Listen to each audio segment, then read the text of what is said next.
Washington, facing another deadly mass shooting, President Donald Trump is deflecting on gun control.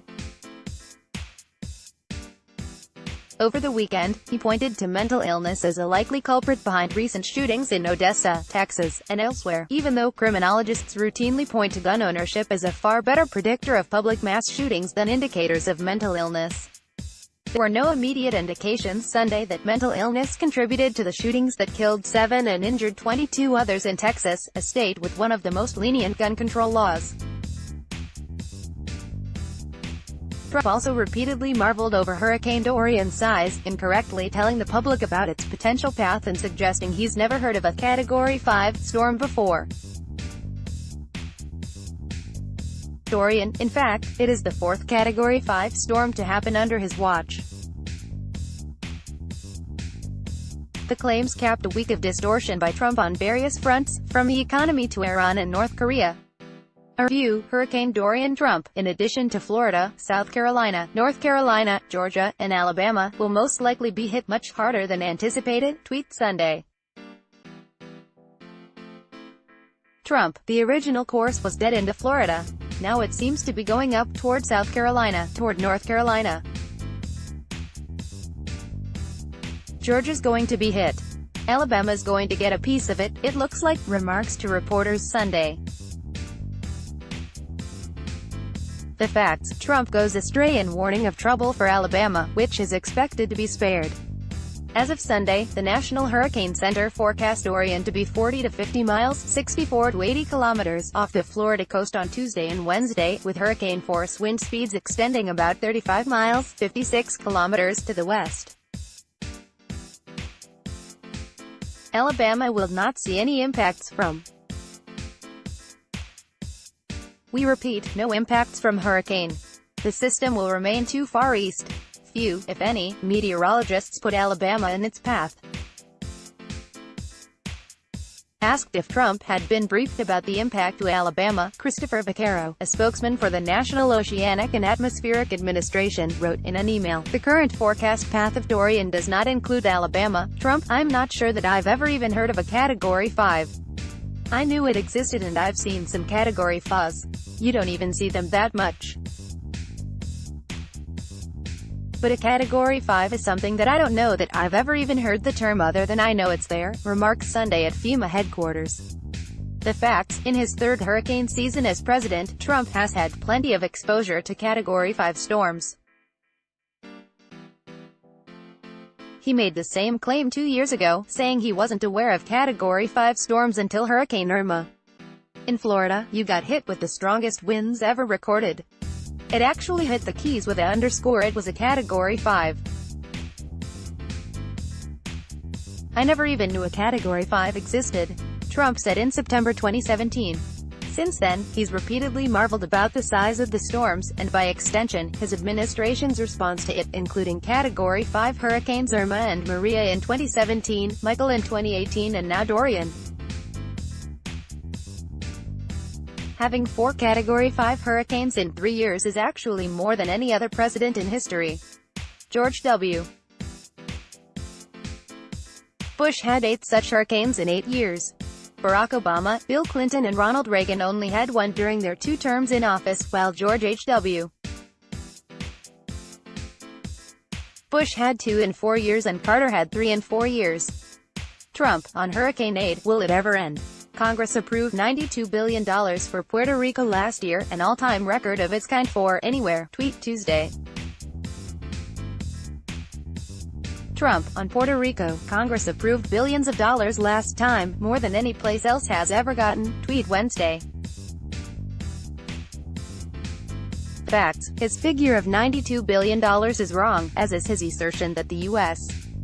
territory has set some record for federal disaster aid. Congress has so far distributed only about $14 billion for Puerto Rico. It's a false claim he's made repeatedly. The White House has said the estimate includes about $50 billion in expected future disaster disbursements that could span decades, along with $42.7 billion approved. At $50 billion in additional money, however, is speculative. is based on Puerto Rico's eligibility for federal emergency disaster funds for years ahead, involving calamities that haven't happened. That money would require future appropriations by Congress. Even if correct, $92 billion would not be the most ever provided for hurricane rebuilding efforts. Hurricane Katrina in 2005 cost the U.S. government more than $120 billion, the bulk of it going to Louisiana. Trump frequently inflates and complains about the amount of disaster aid that Congress foolishly gave Puerto Rico after the deadly destruction from Hurricane Maria in 2017.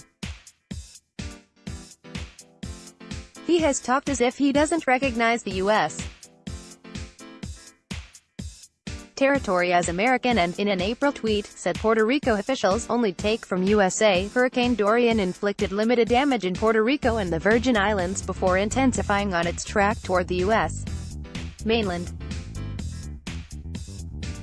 Gun violence. Trump, addressing the mass shooting in Odessa, Texas, for the most part, sadly, if you look at the last 4 or 5 going back 5 or 6 or 7 years for the most part, as strong as you make your background checks, they would not have stopped any of it. So it's a big problem. It's a mental problem, remarks Sunday. Trump, our goal must be to identify severely disturbed individuals and disrupt their plans before they strike, remarks Sunday at FEMA headquarters. The facts. He's oversimplifying the role of mental illness in public mass shootings and minimizing the ease with which Americans can get firearms. There was no immediate indication Sunday that mental illness was a factor in shootings in Texas. Most people with mental illness in fact are not violent, and they are far more likely to be victims of violent crime than perpetrators.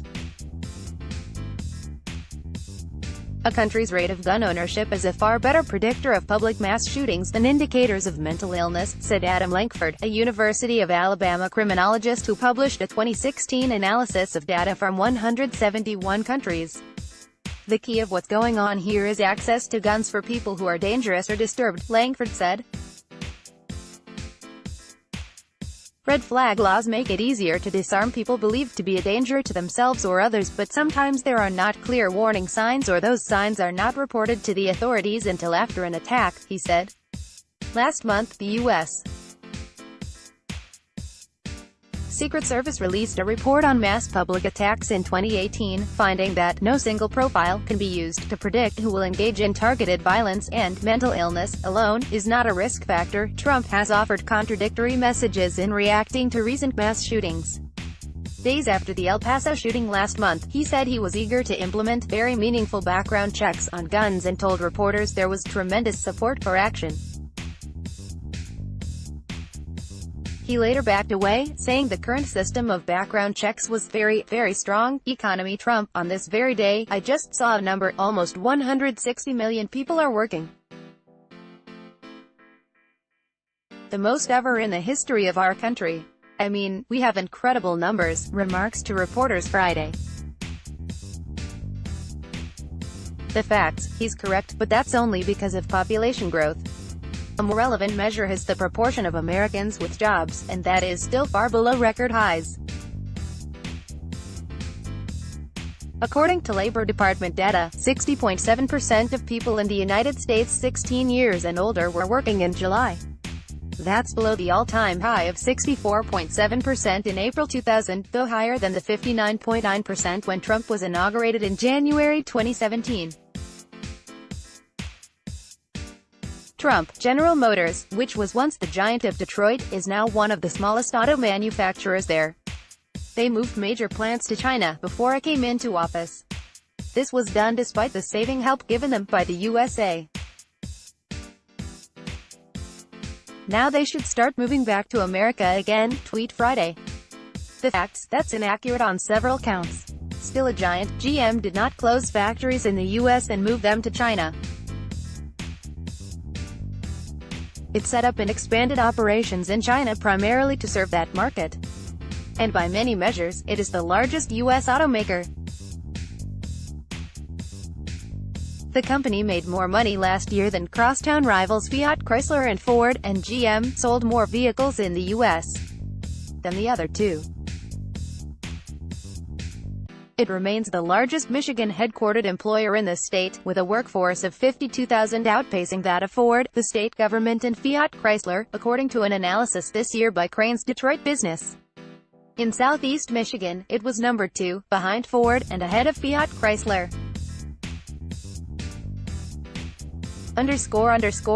North Korea Vice President Mike Pence, watching those 55 small, flag-draped caskets come off the plane was an extraordinary experience. We brought back our heroes, and there's more to come, remarks Wednesday to the American Legion Veterans Group. The facts: no remains of U.S.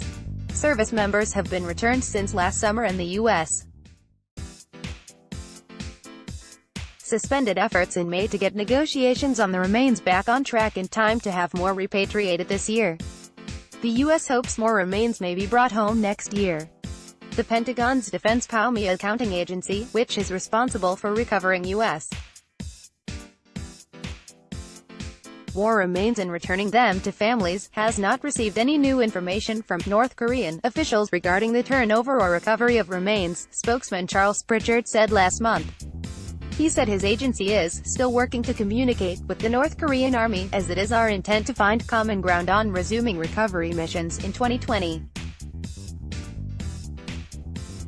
Last year, in line with the first summit between Trump and North Korea's Kim Jong-un that June, the North turned over 55 boxes of what it said were the remains of an undetermined number of U.S.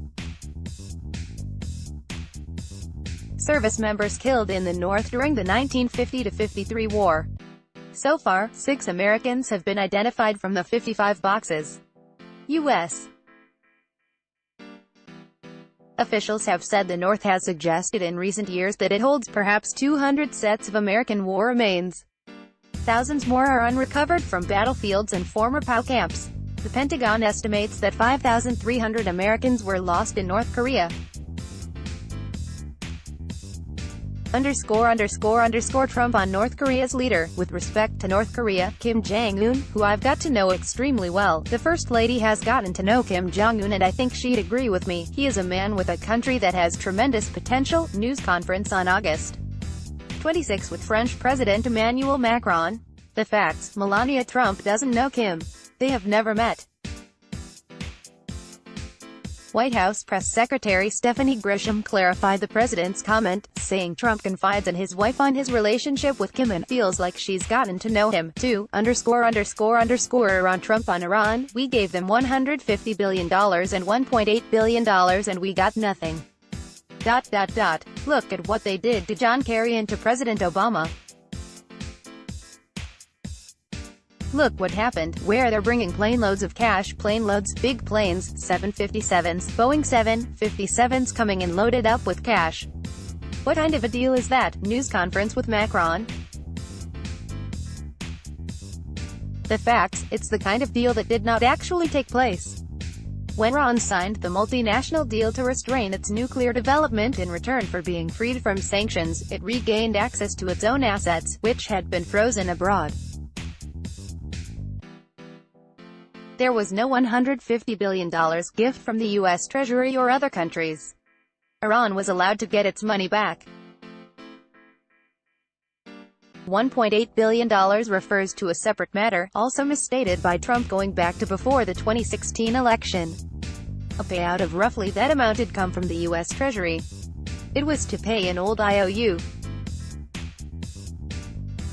In the 1970s, Iran paid the U.S.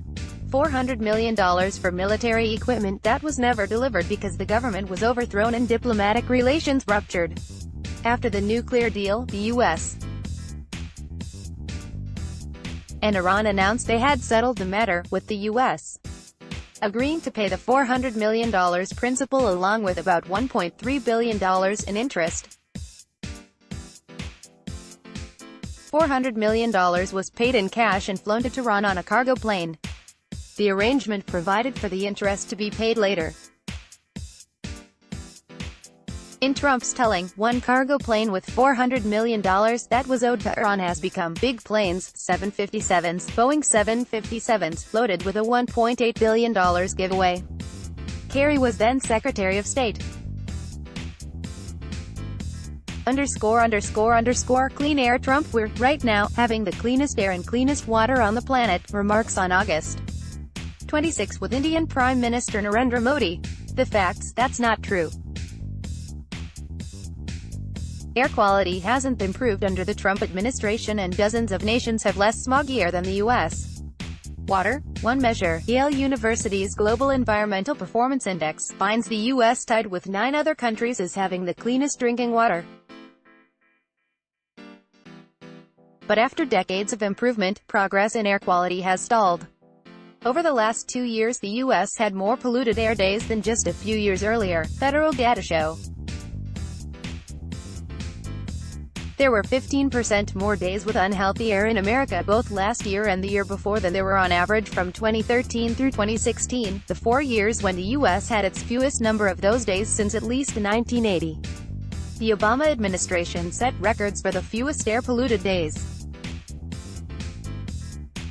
The nonprofit Health Effects Institute's State of Global Air 2019 report ranked the United States 37th dirtiest out of 195 countries for ozone, also known as smog, worse than the global average for population-weighted pollution.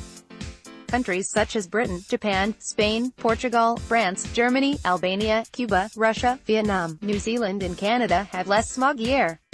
The U.S.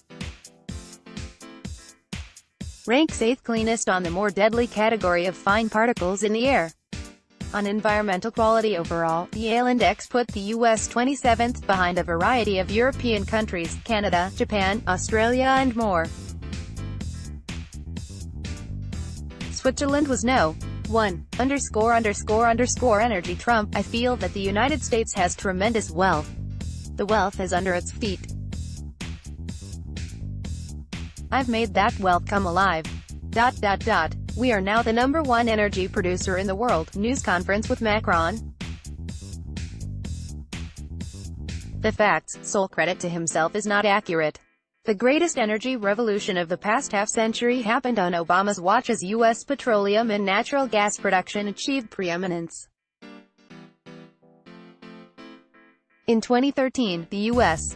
became the world's top producer both of natural gas and petroleum hydrocarbons, says the government's U.S. Energy Information Administration.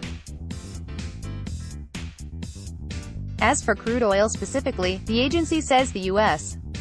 became the world's top crude oil producer last year. That is largely attributed to the shale oil boom that began late in George W. Bush's administration and proceeded apace during the Obama years. The boom came because of fracking and other technology, such as horizontal drilling, that made it possible to find much more oil and gas without drilling more holes. As well, Obama lifted a decades-long ban on shipping U.S. oil overseas in 2015, helping increase demand for U.S. crude. Trump, on addressing climate change, I feel that the United States has tremendous wealth. The wealth is under its feet. I'm not going to lose it on dreams, on windmills, which frankly aren't working too well. News conference with Macron. The facts, in criticizing wind power, Trump misidentified his target. Wind turbines produce energy. Windmills mill grain and flummoxed Don Quixote. Trump has ascribed a variety of evils to wind power over the years, usually with scant evidence, while praising coal, a well-documented cause of health problems. Let's block ads. Why?